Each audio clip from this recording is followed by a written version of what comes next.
Thank you for joining us at Fish Fanatics. And this episode is actually brought to you by Whisker Secret Tackle. So make sure you guys go to whiskersecret.com for all your catfishing gear. Enjoy the episode, guys. This episode is brought to you by Kalona Brewing Company. If you live in Eastern Iowa, make sure to swing by Kalona Brewing Company's tap room. Amazing food and amazing craft beer. If you live in Central Iowa or in the Midwest, swing by your local supermarket and see if they carry the Kalona Brewing Company line of beer. And also swing by your local restaurants, local bars, see if they have Kalona Brewing Companies on tap. If not, make sure you guys request it. I kid you not, you won't regret that. Other than that, enjoy this episode, guys.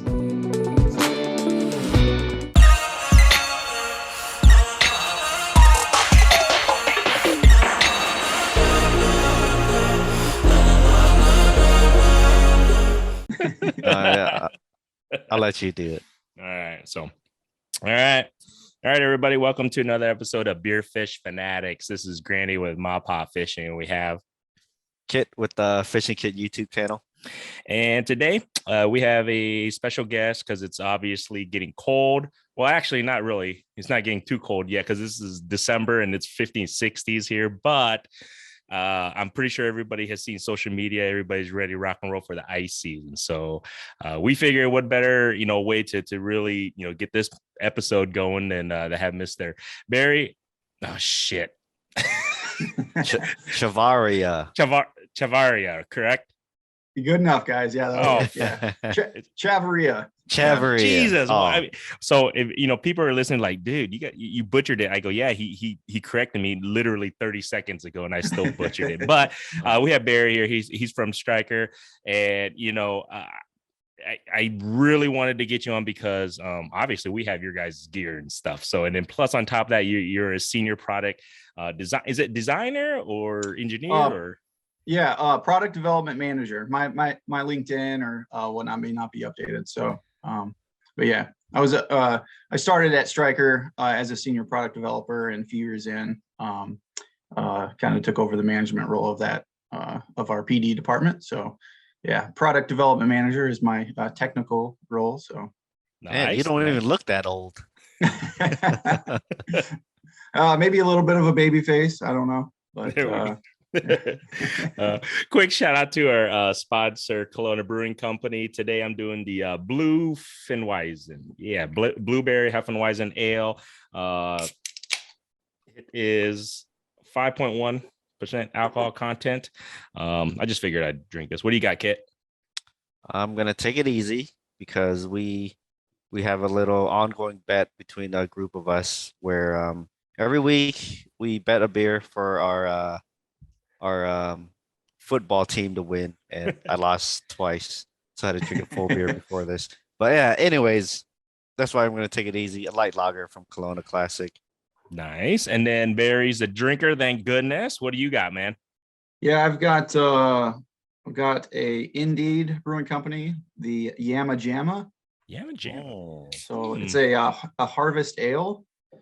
I imagine it might be a seasonal beer around, maybe harvest time. Cool. That would make sense. You Iowa boys definitely know the word harvest. So cheers, cheers, Barry. Guys. And then, as Barry was mentioned, we are Iowa boys, and he's a fellow Iowan, correct? That's correct. Yeah, grew up in Muscatine, Iowa, and that's near the Quad Cities. For those that I guess that don't know. So the big thing is, so this is obviously, are you going to be up at that ice show at St. Paul by chance, Barry, this coming up weekend? I will be. I was down there for most of today, setting up the booth and whatnot. So yeah. Cool. We're actually going to be heading up there, but then the biggest thing is because I'm a really big Hawkeye fan.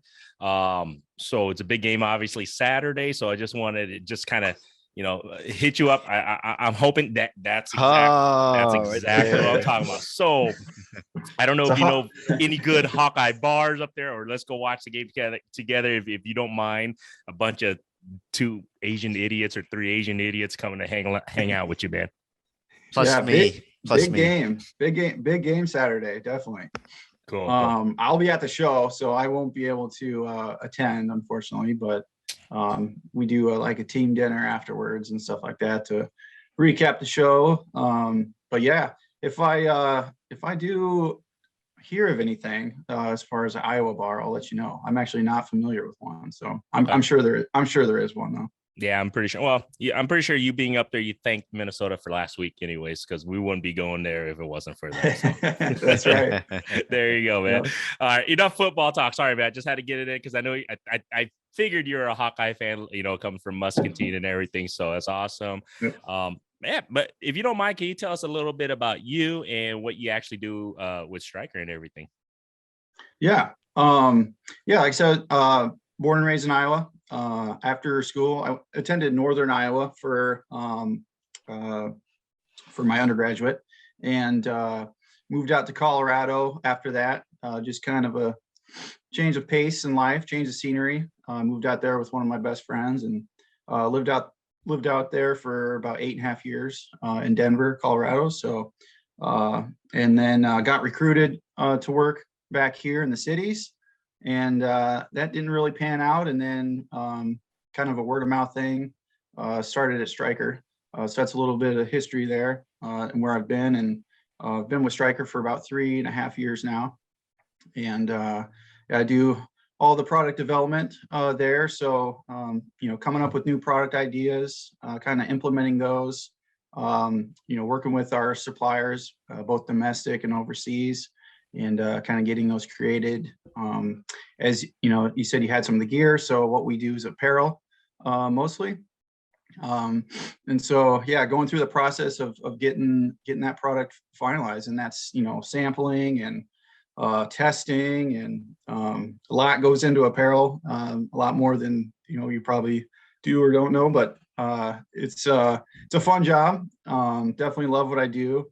It's pretty hard work at the end of the day, and very challenging, but it doesn't feel like like a job that you have to grind week in and week out. So pretty blessed for that. Man, that sounds pretty awesome, man. Because feel like we talk to a lot of guys in the industry, and they all love their jobs. Like me, I got a regular day job. I'm like, man, I gotta go to work tomorrow. Believe me, I have some of those days. But when you get there and things start settling in, it kind of goes away a little bit. So there's good times and there's good things and bad things, right? With any career. So very true, very true. So are you like designing like the ice suits and stuff too? Is that part of your repertoire? Yeah, myself personally, I can do a little bit on the design side. What we have one person internally, and then we also use a few contract designers, one here in the Twin Cities and one actually in California, to do some of the more technical stuff. And then essentially my role is kind of taking those drawings and then building out tech packs, which is essentially what goes into the fit of any apparel piece, and then communicating the designs. I choose all the fabrics for the particular piece, if it's not ice suit or hoodie or whatever, and get those details corralled. Figure out, work with the factory on pricing. Lead times on how long it would take to manufacture. So that's kind of part of it. It's really kind of the project management side of our just apparel development. Mm-hmm. There's a lot that goes into that. I do a lot of the marketing stuff too, whether it be talking to some of our retailers or dealers throughout the ice belt, or kind of talking about new product and new product introductions, what we're doing, where we're going, that type of thing. Come up with a lot of the the features and benefits that you would pop on any website and read those. Some of the copy that is there for the particular piece, why it's good, what are the benefits, how is it gonna help you in the field, those types of things. So a lot of behind the scenes stuff that from putting data into our computer system, and kind of managing that aspect. That's kind of the not so fun stuff. But the testing part and the sampling, and you get a sample from a supplier. It's it's like Christmas, several times a year, which is pretty cool. Not a lot of people get to do that. So yeah, feel free to send us any samples that you guys don't use. I mean, I'm just saying, but so I mean, we actually have a lot of listeners that are actually like down south and everything. So in case they were wondering what the hell are they talking about, so just so everybody knows, I mean, I'll be honest, I got into ice fishing like really hardcore, approximately like 8 years, maybe about 10 years ago, right? And the thing was, these suits. What are these suits? Like, because I was talking to my brother-in-laws, and back then, it wasn't a huge thing, and but it's these. What it is like these snows, or I guess you say ice fishing suits that float. And were you guys the originals? I don't know if you guys were or not, but from my point of view, I knew nobody had any suits that floated until my brother-in-law was like, "It's Striker." That was the only thing that I even knew about back then. Yep. Pretty much pioneered the flotation assist suits in the ice fishing industry. Yep. Kind of a backstory. The owner actually started the snowmobiling is pretty big up here in the North Country. So started marketing that business to that consumer with a little bit of success, and then transferred into more of a fishing brand. This was years ago, but fishing brand, and then kind of grew it grassroots that way. And I mean, Striker's really since about 2009 we've been around, so not a long time. Still a family-owned business, and kind of pioneered the flotation suit. So fishing on the ice is it can be safe. You don't like to say it's safe at all, just because at any you can't control anything there. So at any moment you could fall through. But should you fall through, it's a little bit of kind of an insurance policy for yourself, safety factor, that as soon as you get in that water, you're gonna pop right back up. And I don't know if anybody listening has jumped into freezing cold water at any time. Like your breath goes away, you can't really function, you can't do anything. So with that little bit of the flotation aspect, keeping you at that top level of the water, it keeps you there because you can't really control your body. So when you do come to, usually takes about 45 seconds, a minute. You kind of get yourself back together, and that's when you can go ahead and get yourself out. So yeah, I do want to say the biggest thing was my thing, because when I first bought my suit, I had one daughter. Now I got 4. It's crazy thinking about that now, but it was like you were just saying, it was just peace at mind. Like, okay, if shit were to happen, I mean, God forbid, I don't want it to fall in, but for some stupid reason, I might as well invest in something that if it gives me that, like you said, that split second to help save my own life to get back to my family, it was worth the investment to put into the suit. So I think, I mean, it's crazy to see where the industry is right now, to see how many companies are coming out with all their stuff. I mean, if you can get into it, what do you guys got coming up that may be new that you guys, that you can, I guess, disclose with us, if you don't mind? Yeah, sure. So I mean, you touched on the St. Paul show coming up here, in a couple days.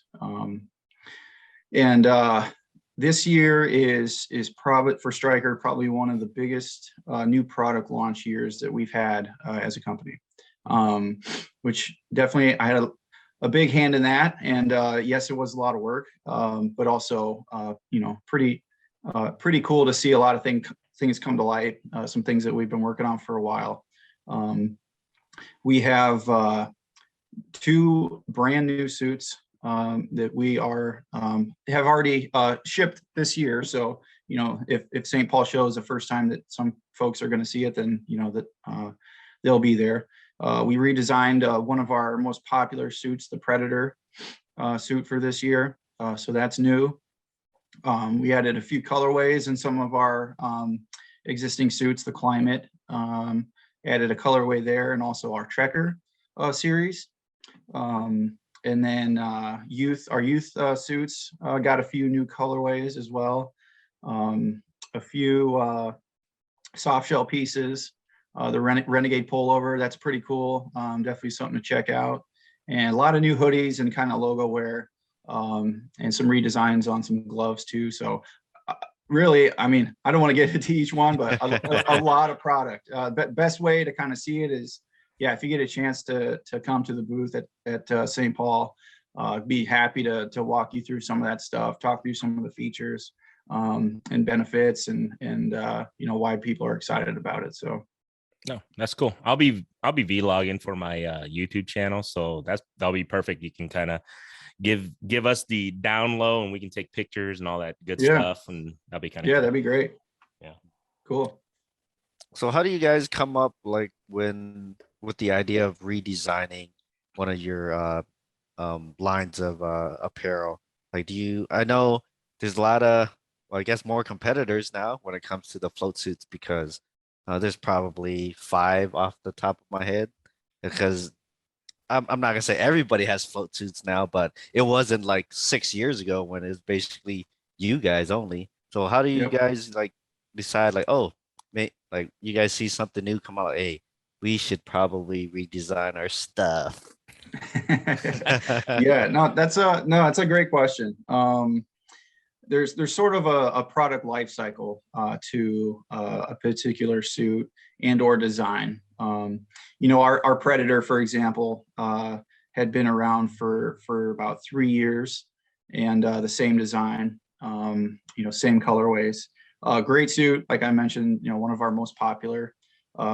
So the at the end of the 3-year kind of product life cycle, I want to say maybe sales are like start to decline, but you see kind of the excitement start to decline on a particular suit. And I'm just using Predator as an example. So that's when, you know, you want to kind of, you know, apparel trends come really, really fast, and you know, color trends come really, really fast. So to try to keep up on those, and then also, you know, with Predator, for example, we didn't want to change any of the kind of the guts of the product, right? The insulation was perfect. Mm-hmm. The flotation spec is perfect. A lot of the features that it already has is good, but you know, how can we make this visually better?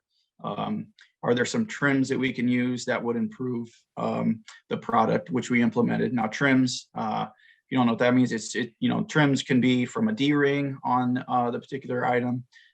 Could be a zipper, could be a zipper puller, could be thread color, that kind of thing. So how can we kind of snazz up, you know, something that has been in the market for 3 years, that people still like, still love, and just give it kind of a refresh look. And I guess that's kind of how we approach it. And, you know, we certainly listen to customers, and, you know, talk to customers at the office all the time that call in and have new product ideas, or, hey, you know, I did this to my particular bib. I think you guys should, you know, I love those calls, right? And, you know, at St. Paul, people come up all the time and, you know, with, hey, I think you guys should do this. So that kind of thing, you know, we have pro staff all over the country really at this point. And so we get their feedback on product. You know, those are the most hardcore users, and typically have, you know, some of the best feedback, because they're in their gear, you know, sometimes day in, day out, you know, if you're a guide or whatnot. So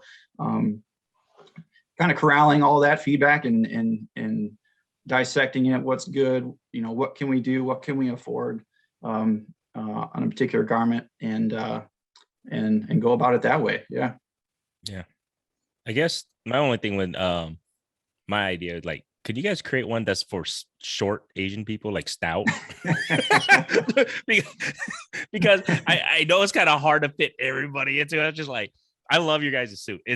I mean, this is the thing, like the people who, you know, ice fish, they know. I mean, if you've ever worn a Striker, I have the Guardian, I had the bibs, I had the Guardian and everything. Okay. And it's, I mean, it's so freaking warm. It's unbelievable, but it's just a little long because I'm short. I'm like 5'7", 6 maybe at best. I don't know, on a good day. my wife and I go, we argue all the time about that. I'm 5'7". She's like, no, you're not, but whatever. Anyways, stout. Yeah. I was just wondering if you guys can create a stout bib. The jacket's fine. Jacket size, everything. I love it, but it's just like the bibs. Like, gosh, I'm like, damn. Or I could just be taller. Yeah. No, that's a good point you bring up. Yeah, certainly fit is, one of the hardest things to try to, when designing a garment, when getting the fit spec dialed in is fitting as many people as possible. An extra large person is not going to be the same across the board. And so you kind of have to take the wins where you can and do the best you can with regards to fit. So on the short part though, being short part, we do have all of our bibs now have an adjustable inseam. So I'm not sure if yours do. Maybe they already are adjusted the full length. I'm not sure. Yeah. But so just give you a heads up. Yes, they do have them, and I adjust it, and it's better than, because at the beginning I had no idea. I'm like, why the? Because my wife looked at me, she's like, dude, you're like swimming in them, and they're like super long. I'm like, God, there gotta be something, right? I think I YouTubed it. I think you're right. I think I YouTubed it because there's a specific way to fold it up and it buttons up. I'm like, holy shit. And it literally takes about 3 inches off. So, 2 or 3 inches off. So it helped me, but I'm still short. So, but it was just, I should have bought mediums. I shouldn't have bought large. That's my fault too, I guess. I see. Okay. Yeah. So from medium to large, there's some increases in several areas.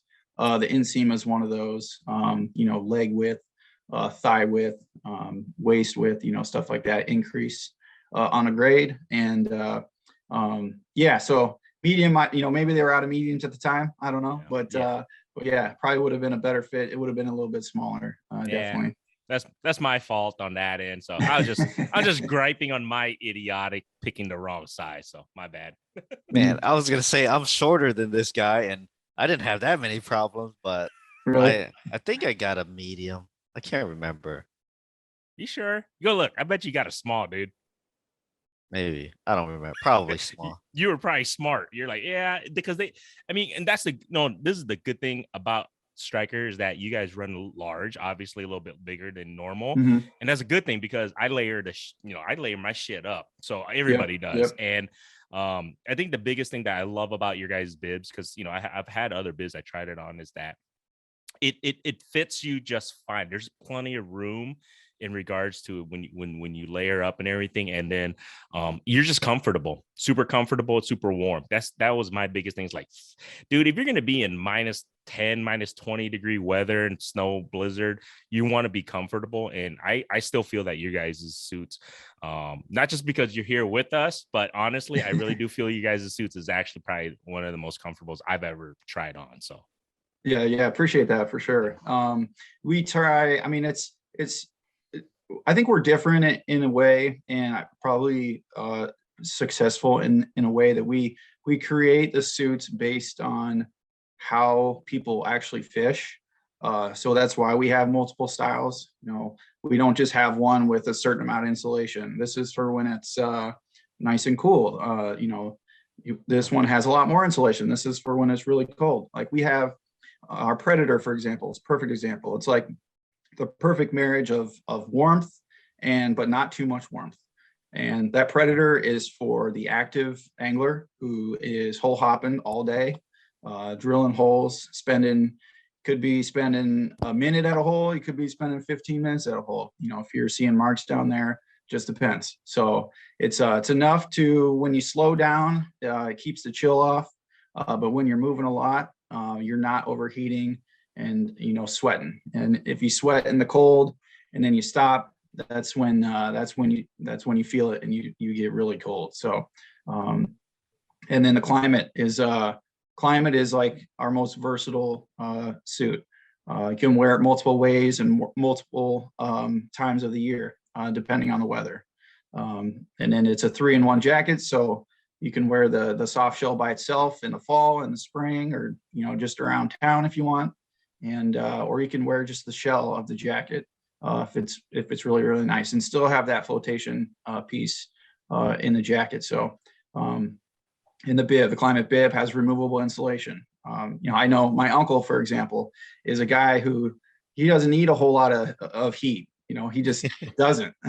I wish I could be like that. So he just wears just the, takes the insulation out of the Climate bib, and that's like, doesn't matter how cold it is. That's what he's wearing. And, that's great. But yeah, just a lot of our suits suit different ways to fish. And I think that's why we definitely have a little advantage in the apparel industry.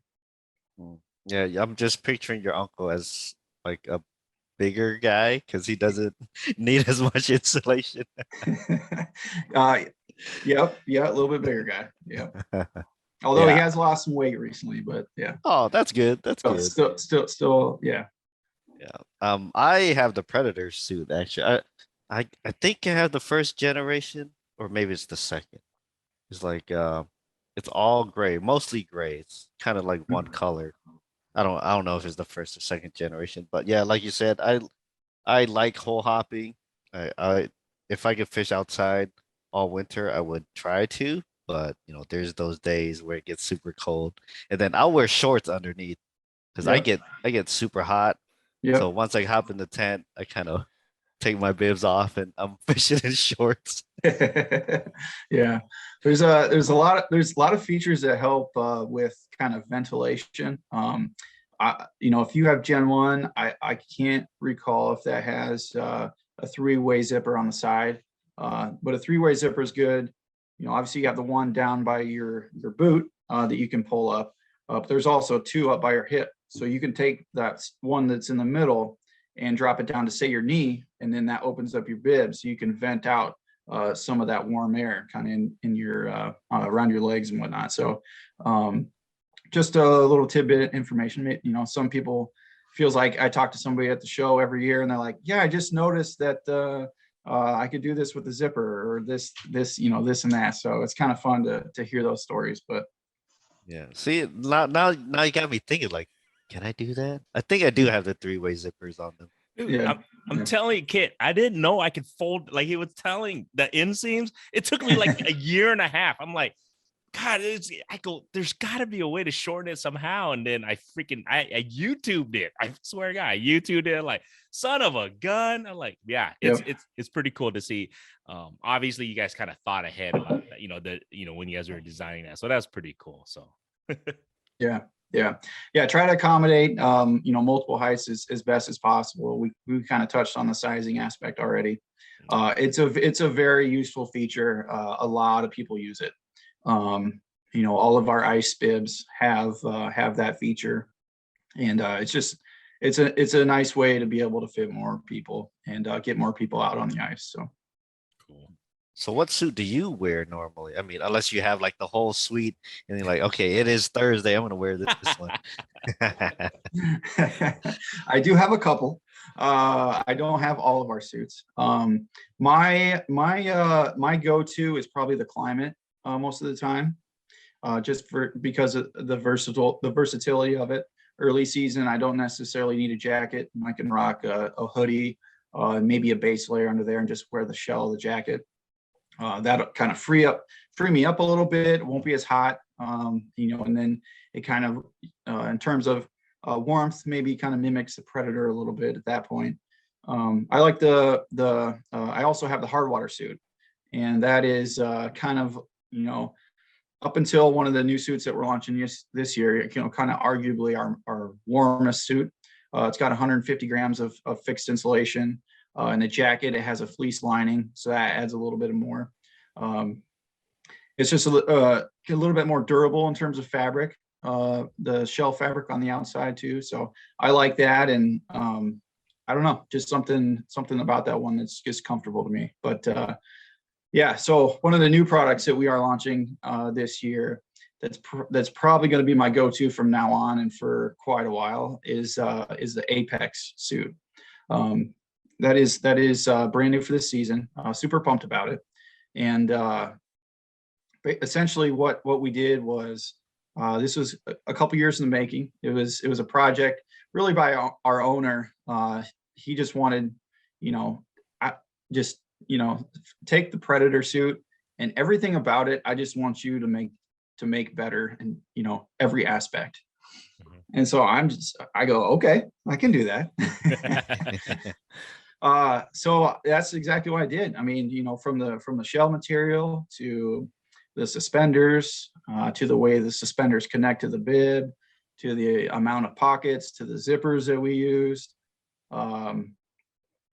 Man, what else? The insulation that we used is totally new and has never been used in the ice industry before. Durability on the bibs got a lot better. So it's pretty cool. It's a super lightweight suit.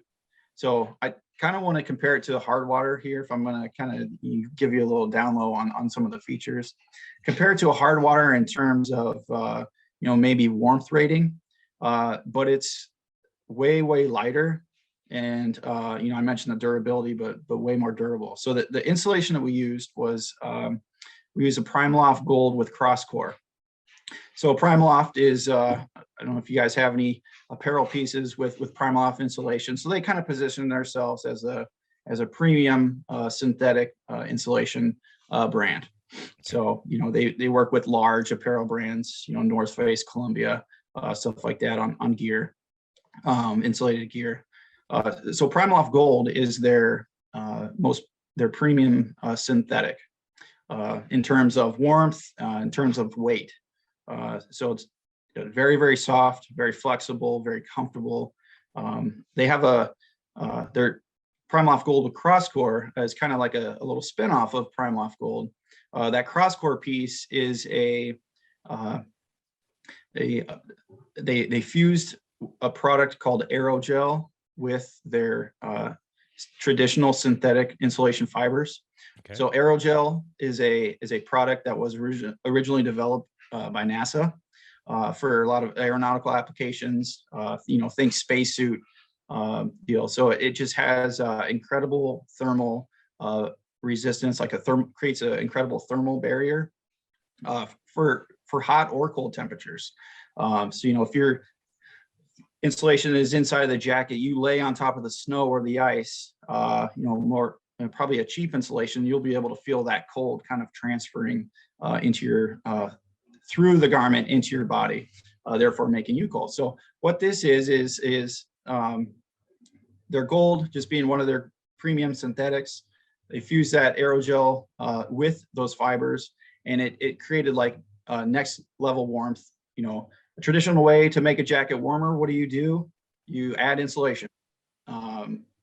In this case, you don't add any insulation, but you get kind of double the warmth value of what you get with the traditional the Primaloft Gold. So I mentioned earlier, our hard water suit is 150 grams of insulation. The Apex suit has only 80 grams of insulation. So it's much lighter, it's much thinner, it's much more comfortable. You can move a lot better in it. And it's as warm, if not warmer, than the hard water suit, which is pretty cool. And it breathes a lot better too. So Primaloft, essentially, that's insulation it's more premium, it's less dense, breathes better than, kind of a mimic synthetic insulation or just kind of your general off-brand synthetic insulation. Okay, yeah, I've seen videos of that aerogel stuff. Like they had a cube of it in their hand. They were taking a torch to like the top of it. Yeah. So they were holding the cube of aerogel and like torching it, but then obviously their hand wasn't getting hot. So yeah, I think there's some stuff on YouTube, like the Neil deGrasse Tyson guy has a video on aerogel, and it's wild. Like it's the lightest known solid known to man, the lightest known solid material on Earth. Wow. So I encourage people to do quick YouTube search and just watch the video. It's crazy looking. It's like clear or like translucent. It's pretty cool. I don't know how they fused it with the insulation. I don't really care, but it works super well. We had days on the ice testing the Apex suit, and it was cold.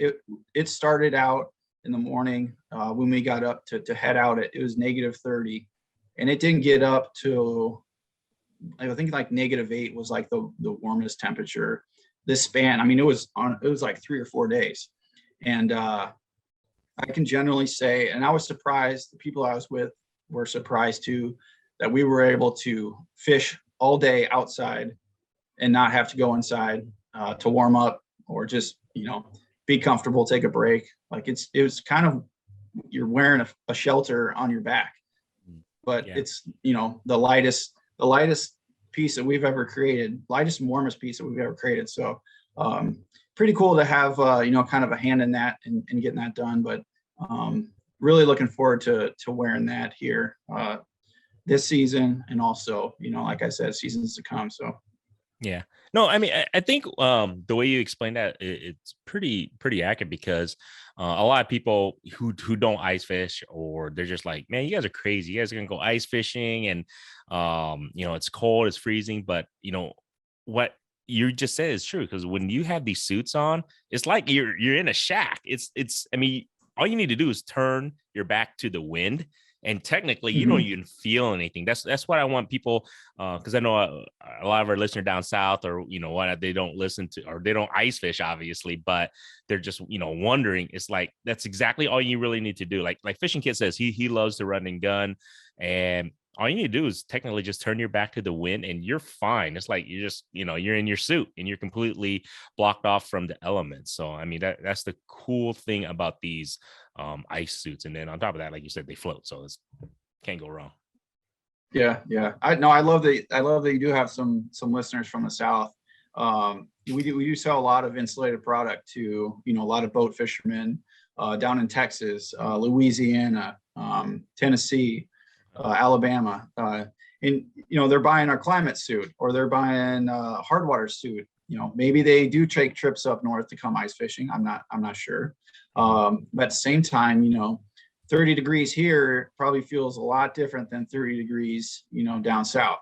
And I think the Apex suit is probably a perfect, if anglers, in the wintertime, fall fishing, winter fishing down south.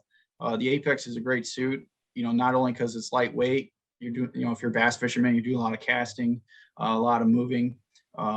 It's a great one to be warm in, and has that flotation feature. So should you fall out of the boat accidentally, it's kind of the peace of mind, like you said, Randy, on knowing that you're going to float and be safe in many ways. So not rain gear by any means, but definitely some great insulated fishing apparel.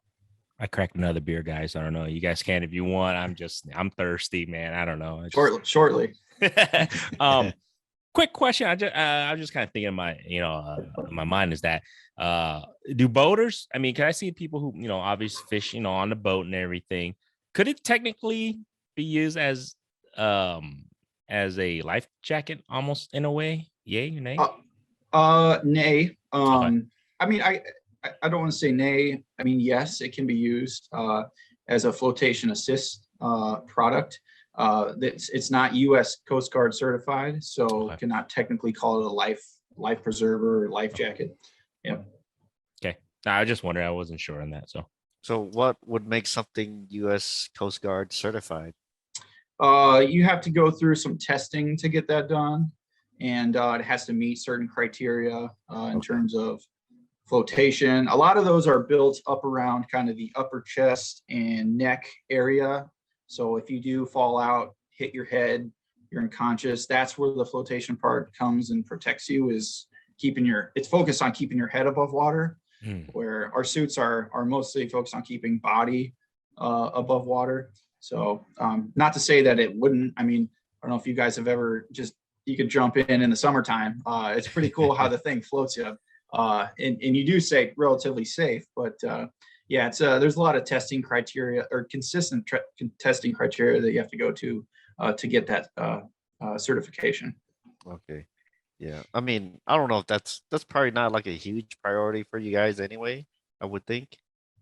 Not so much. I mean, I wouldn't rule it out as something that we could maybe offer in our product line in the future.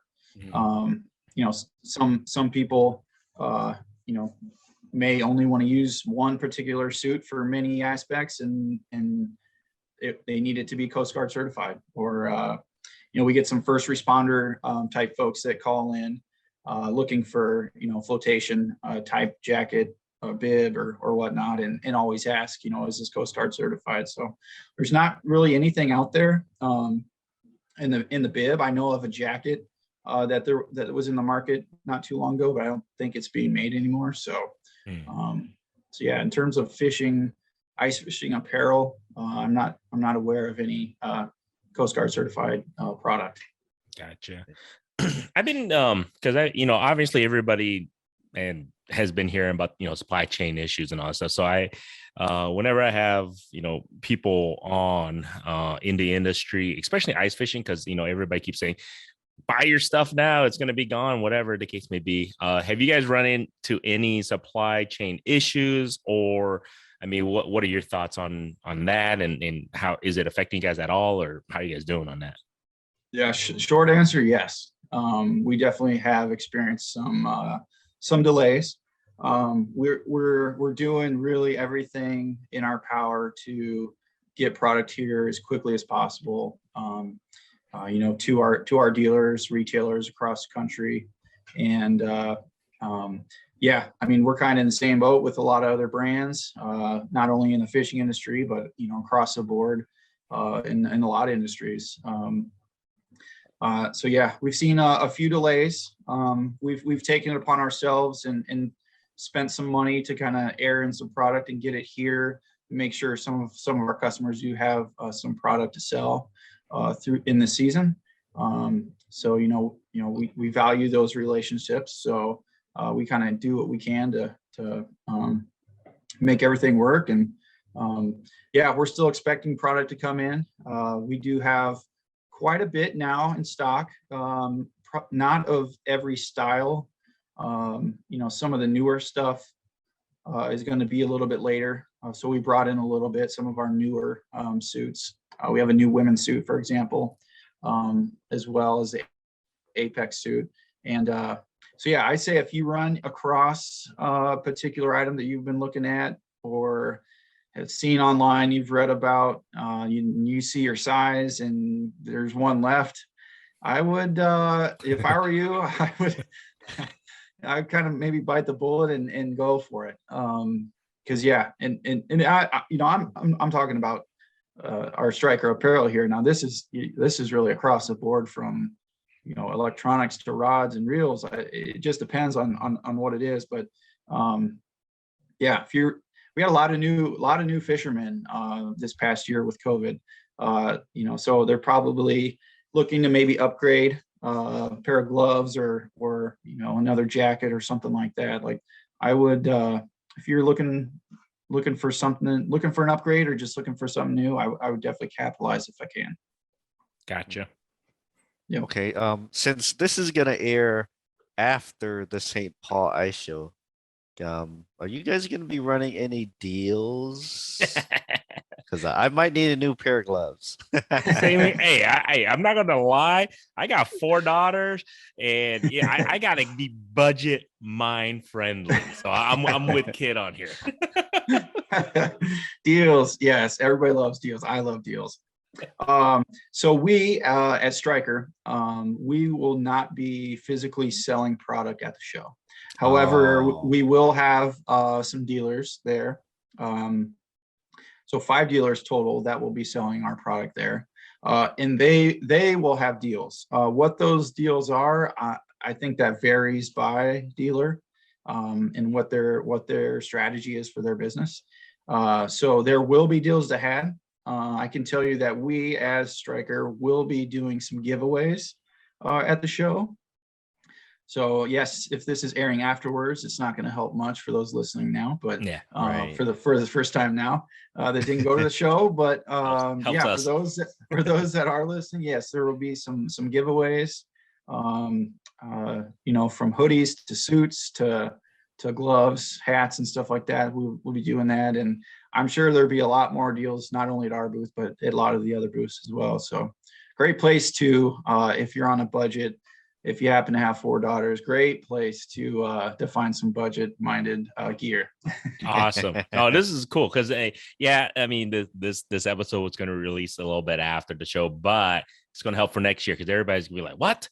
I could have got a great deal." Shit, next year, hopefully attendance will increase. That's the idea, right? Yeah. Going back to the supply chain thing, I know a rep for Markham, and I've been looking at their underwater camera, the Pursuit. I found a deal online, and I was asking him because he's gonna be at the show too.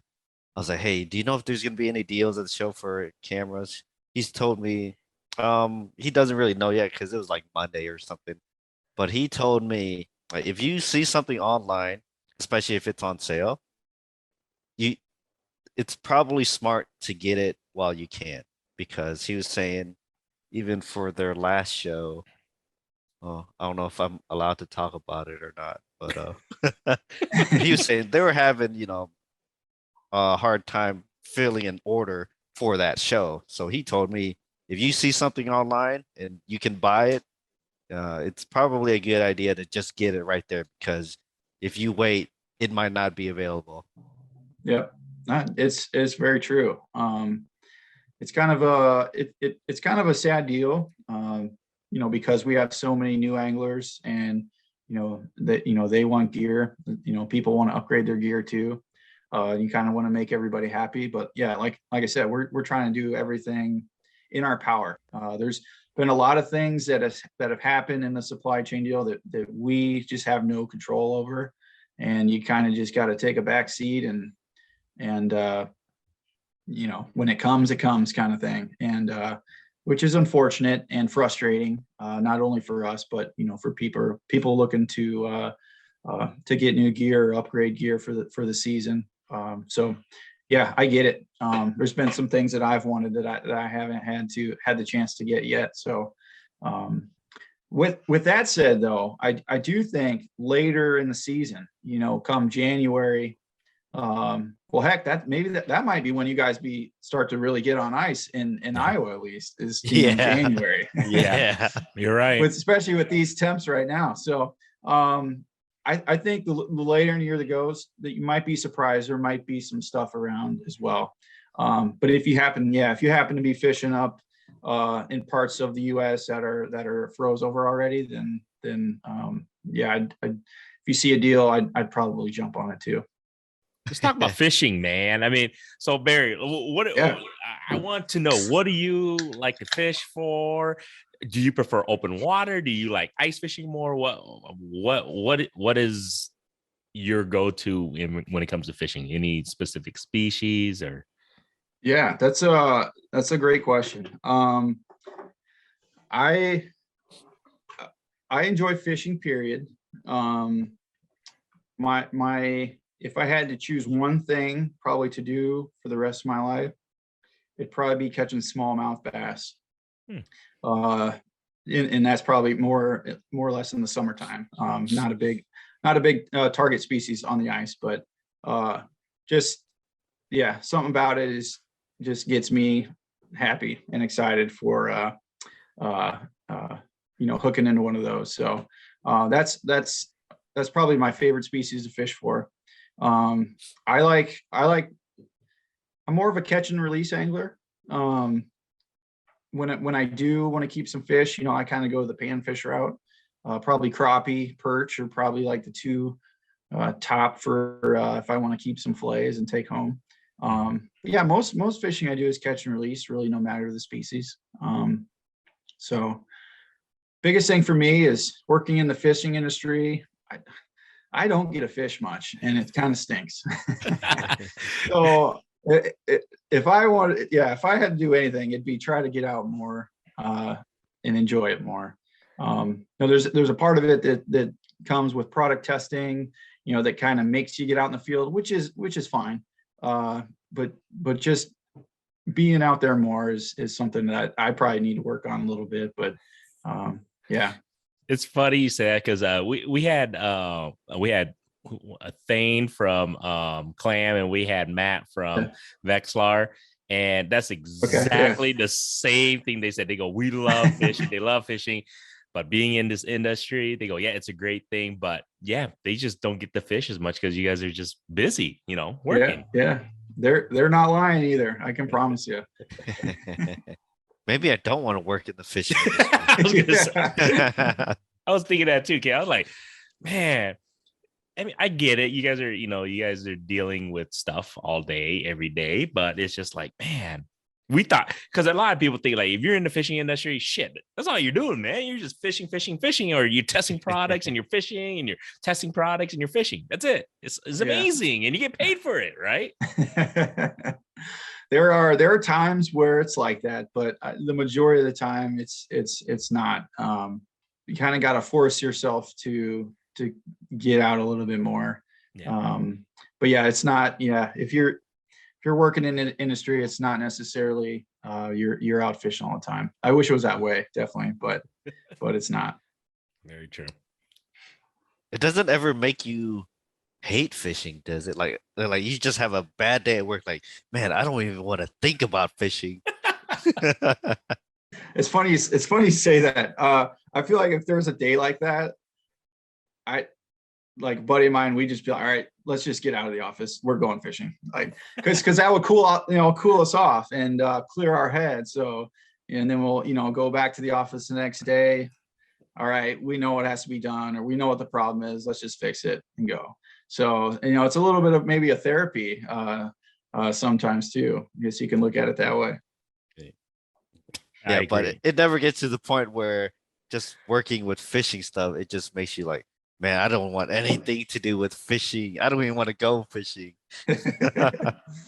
No, yeah, for me, it's I love catching really any species. I don't have a kind of a focus. I'm not like strictly bass fisherman or strictly walleye guy or musky guy or whatnot, but just like getting out there, enjoying nature. If I'm able to catch fish, we have good days, we have bad days. If I'm able to catch a couple fish, I can chalk it up as a good day and be happy with that. So yeah. You ever get back to Iowa to fish at all? Not so much anymore. A lot of my times growing up as a kid was kind of farm pond hopping around. Mm-hmm. Definitely fished on the Mississippi River a little bit. And then throughout the I think Lake Rathbun I've been fishing on before. That's a little bit closer to you guys, but I am probably gonna set up a time to go fish Okoboji this winter. Okay. When they get ice. So yeah, I may do that. So I could be fishing Iowa this season. Who knows? Let us know. I mean, I still have to. I'm still looking to plan a family trip to go to Okoboji this year. Take the kids. They want to go ice fishing, and actually more. I want to go ice fishing and take them along. Type of trip, but we might just grab a bunch of buddies and we might go there. But no, let us know if you're going to be up there a specific day or time. But I think I'm looking to go up there. I don't know, kid, if you want to go either in a January or late February. I'm thinking it don't matter to me really, because I don't have any obligations other than work. But there you go. Yeah. How about you guys though? What's your style of fishing or species that you like to chase or what gets you going? Me personally, I mean, I love catching a big crappie. I love crappies. I love eating crappies and I love fishing for crappies, a big crappie. I'm just a crappie guy and I suck at it. That's the sad thing. I'm not very good at crappie fishing. It's weird, man. Crappy. I'm crappy. Yeah. I'm a crappie fisherman for crappies. Exactly. But other than that, I would say that. And then, I love, obviously like this guy, I love going after, the thing that in his picture over there, he can explain. What do you like, Kit? What do you fish for, Dad? I like fish with stripes. So we got the hybrids down here in Iowa. For those that don't know, the white bass, yellow bass are pretty fun too. They fight pretty good for their size. Have you ever caught a yellow bass? I don't think I have actually. But I think Okoboji has yellow bass, white bass too, I think. But yep, white bass. Yeah. I think the record, the white bass record, was just caught there like 2 years ago at Okoboji. Okay. Yeah. Nice. Yeah. Let's see. I like catfish. Catfish are pretty fun. Yeah. I've been on a walleye kick. Usually during this time of year, I'm like, yeah, walleye is all on my mind. Same for the early, or I wouldn't even say early spring, like late winter. Once the ice comes off, or once we can't ice fish anymore on our lakes, which is what, early March down here in Iowa, late Mhm. February. Like, okay, I can't ice fish. I'm gonna go hit the river, catch walleyes. And panfish are okay if I want to eat fish, or if I need bait for catfish, I'll go pan fishing. There you go. Yeah. Yeah. But yeah, I pretty much fish for everything, except for like your largemouth bass, I guess. I think smallmouth are cool though. It's a fun fish. I mean, the fight, they just never give up. They're mean. They are just mean fish. Yeah. Especially when they get on a bed too. I mean, you could throw a beer can into the bed and they'd probably eat it. Or they'd swipe at it, try to get it out of the bed. Like they are just mean. And yeah, it's fun. They, travel in schools and wolf packs, I like to say. And it's just, yeah, it's usually where there's one, there's a lot more, and it's can be a good time. Yeah, we don't have a lot of smallies here down in Iowa. I mean, there's like certain stretches of the river and stuff, but smallie fishing down here kind of sucks. Yeah, that's the thing. I want to try get better at it, but like Kit said, like we don't have a majority of smallmouth. And then, like I said, I think it was a week or 2 weeks ago, I caught my PB smallmouth here in Iowa, and it was just a random. I'm going after walleye. It was, and it was just a random hit, and I was just like, holy crap! And you're right, it doesn't stop. I'm like, what the heck was? I'm like, this ain't a walleye, man. The way it was fighting, I was like, at first I was just like, oh my god, carp, great, another carp. But it was just fighting, and it was probably maybe about 3.5, 4 pound, I think, smallie. So for Iowa, I was like, dude, that's huge. I was like, what the heck? Yeah, that's a good one. Definitely, that's a good one. Yeah, I need to. How does Iowa fishing compare to where you're at now? I mean, I would say it's a lot better up here. Hey, come on, man, you're a Hawkeye, man. Barry, what are you doing? Hey, Iowa always, man. But I won't disagree. More options, I suppose. More lakes. Maybe less pressure in some areas too. So, I don't know. That's I haven't fished in Iowa in some time, so I guess I couldn't really compare the two. But I imagine if I had to ask, somebody off the street if they'd rather fish in Minnesota or Wisconsin or fish in Iowa, they'd probably choose what further up north. I could be wrong. I don't know. I think you're right in regards to the options. Yes, I mean, land of 10,000 lakes. I mean, it's a reason. But yeah, we still see Minnesota license plates down here. I'm just saying again. Yeah, there's a certain subset of Minnesotans that come down here because we don't have limits on like the white bass and stuff. So for a certain group of people, that's very appealing. I guess that's the one thing Iowa has over Minnesota. Oh, and we get to use 3 rods too. So I guess that's something we got. I see. Yeah, gotcha. Makes a difference, especially I think during the ice season, it's going to make a difference too if you can have 3 rods out, right? Could you guys do that too in Minnesota or no? 2 2 in Minnesota. Okay. Yeah. 2 just for ice fishing though, right? Correct. Yep. Yeah, but open water is just 1. Open water, I believe, is just 1. It may sometimes depend on the body of water, but I think it's just 1. Yeah. Okay. Man, I don't know. I mean, it might sound weird, but I don't know if I just fish with one rod. I feel like I have to cast one random line out there just with some bait, just a bonus fish. That's exactly what he was doing today. We were fishing for walleyes today, and I walked up to this guy. He's got a line out here, and he's just fishing. I'm like, we were fishing for a walleye, right? And then he's like, I wasn't sure if he's fishing for catfish or whatever, but he's right. He's always got at least one extra line out. Yeah.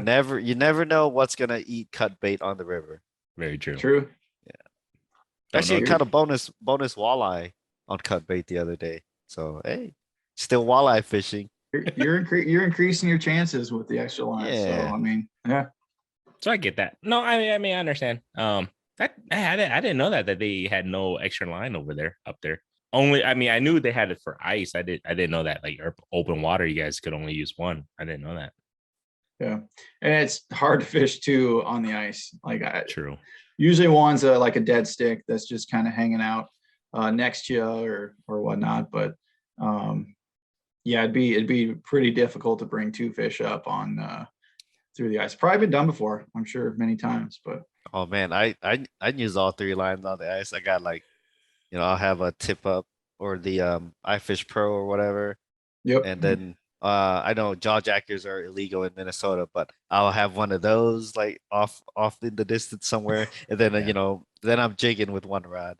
Yeah, we're lucky in Iowa. We're a little bit spoiled because I got a bunch of jaw jackers, automatic fishermen's ready to go this year. So Well, our fishing isn't as good, so we need as many rods as possible to help our odds. there you go. Too funny. Dude, holy cow, we've been talking for almost an hour, man. So this is awesome, man. Just have amazing knowledge, and I can't wait to get up there. We'll get a chance to meet with you, Barry, face to face a little bit, and just kind of talk a little bit, shoot the fan and everything. Fishing Kit, you got anything else for Barry before we let him go and see him on Saturday? Okay, so I've been kind of asking a few of our guests this lately. Have you ever had an incident when you ran into like some asshole fisherman? Can you think of an incident? I'll share. I could go first. Okay. Okay, so I was fishing down at this below one of the spillways in Iowa. It's a kind of a big deal in Iowa to fish below a spillway because there isn't that many places to fish. So I wasn't even really catching fish. Maybe I caught one or two fish, and then these two guys like stood like behind me, casting over my head. And I'm not really confrontational, so okay, they're really not getting in my way, even though they're basically casting over my head. And then this one guy, he crosses my line. I was like, all right, I've had it. I was like, dude, you just crossed my line. Like you're standing behind me, throwing over my head. Like, come on, man, what's the deal? And I mean, he was apologetic, so I didn't like fight him or anything over it. So, but he kind of backed off. But I was like, come on, dude. So he was apologetic, but he was literally casting over your head, like from behind you. Right? Yeah. He's like, oh, sorry. Like he didn't know. Like, oh, come on, man. There's two of them too. It's like, oh. Yeah, that's just, I don't know. That's just rude. Yeah. Rude people are tough to deal with for sure. I honestly, I can't really recall a time off the top of my head where I ran into, just a jerk. I know it happens. I know of guides fishing. I know of people like watching the guide put the boat in the water and then also following the guide out to the guide spot or one of the spots, like that happens a lot. But personally, I guess I really haven't had anything like that happen before. I'm with you. You're lucky. You're lucky. Sorry. Haven't had anything yet. I probably is how I should rephrase that. Knock on wood now. You don't have anything, Gords? Maybe. Actually, I feel like you would be the jerk fisherman. Thanks, man. Actually, like, yeah, it never happens to me, but I was casting over this one dude this one time. Hold on, man. You might be right, but no, I don't do that. I don't cast over people's heads, but shit, I don't know, man.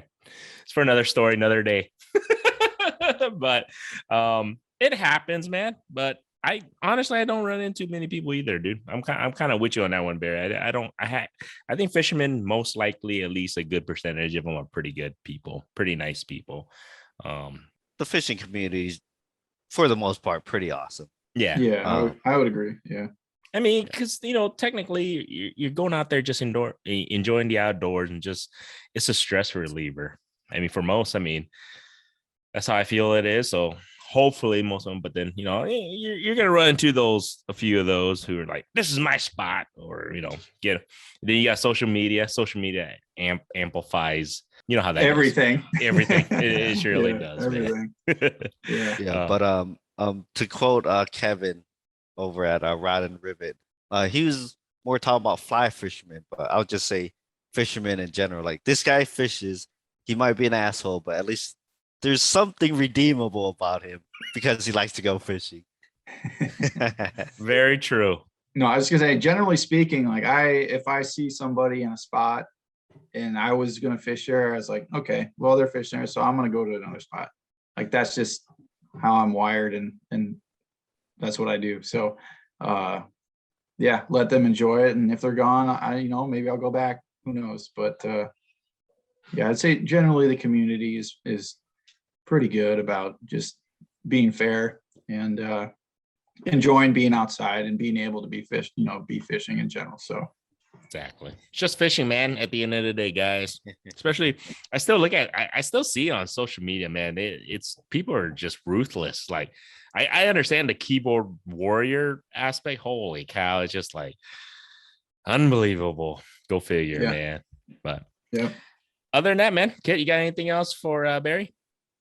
Yeah, Barry. So if our audience wants to reach out to you, or Striker even, how can they do that?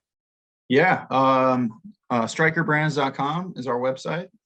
We talked a lot about ice fishing today, just because that's kind of what's going on. But we also make rain gear and also spring, summer apparel, and then kind of some soft shell jacket items or products that would be more like 3-season too. So we don't really cater to the ice fishermen. A lot of our pro staff like to fish year round. So a handful of years ago, we got into call it open water summer fishing as well. So yeah, check out our website, and if you have any questions, there's a link to email our customer service team, and it can get back to me in some way too. If you happen to be at St. Paul, even though you're hearing this now, heck, stop by the booth and say hello. But yeah, look forward to meeting you two, definitely in person. So sounds good, Barry. Thank you so much. And then I just, that just means you got come back on and we'll just talk about open water stuff, next time, and a little bit about the raincoats. I was actually kind of looking down that website, like, man, they got some pretty legit rain jackets, man. I might have to cop some of those. But no, thank you so much for just joining us here, spending your time with us, having a beer too. And no, I actually learned a lot in regards to the suit and the processes, what you guys go through and everything. So it's kind of cool. I'm pretty sure our audience are obviously everybody's psyched. Everybody's excited for the ice season, and can't wait to see. I can't wait to be up there to kind of meet you, and then just kind of see what kind of products you guys got coming. And like I said, thank you so much for joining us. Can't wait, man. I can't wait to go up to. I'm excited. This is the first time for us to be up at the St. Paul show, so we're excited. Yeah. Well, so we'll see you Saturday then. Yeah. Yep. We'll be up there Saturday. We'll see. We'll be up there Sunday. Depends. It depends on how crazy my kids are, because when the boss lady says, get your ass back home, then I might have to leave a little bit early Sunday. But if I get no comments, if they're amazing angels, then I might stay a little bit longer on Sunday. And we'll see if I can squeeze out a few more deals or something like that. There you go. Cool. So other than that, man, thank you so much, Barry. Appreciate your time, brother. Yeah, thanks for having me on. Appreciate it, guys. Yep, thanks for coming.